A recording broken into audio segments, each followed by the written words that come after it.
Alexandra várandósága utolsó heteiben jár. A babakalauz őssejttel kapcsolatos témái már korábban felkeltették a figyelmét. Első gyermekünket várjuk, és szeretnénk mindent biztosítani neki, amit már most megtehetünk.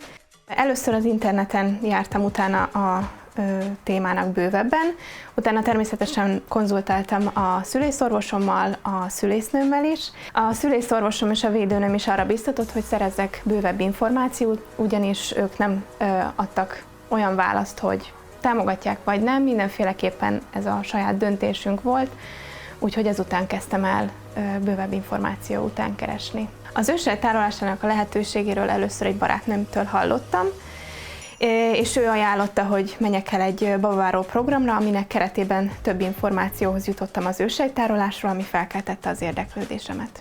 Lássuk, mik a legfontosabb tudnivalók. Jelenleg Magyarországon 3 minta gyűjthető a baba születésekor: köldögzsinórvér, köldögzsinór, illetve az úgynevezett placentavér, ami közvetlenül a placentából kerül gyűjtésre.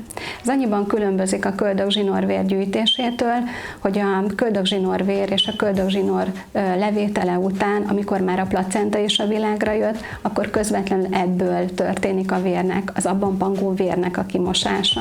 Ez teljesen független a köldögzsinórvérnek a levételétől. A placentából gyűjtött minta, az abban pangó vér ugyanolyan köldögzsinórvér, mint amelyet az aktívan pulzáló köldögzsinórból gyűjtenek, így a terápiás értéke ugyanaz. Azért értékes minta, mert a pangóvérnek a térfogata nagyon nagy is lehet a placentában a születést követően, és ebben is ugyanazok a vérképző sejtek vannak benne, mint a köldögzsinórvérben, és nagyon megnövelheti a köldögzsinórvérnek a terápiás értékét, az úgynevezett magvas sejtszámát, és kitolhatja a köldögzsinórvérnek a felhasználhatóságát, alkalmassá teheti arra, hogy nagyobb testtömegű gyermekeknél is ez a minta felhasználásra kerüljön. Magyarországon a köldögzsinórvér ugyanazokban a terápiákban hasznosul, mint külföldön. A gyerekek vérképzőszervi rendellenességét kezelik vele.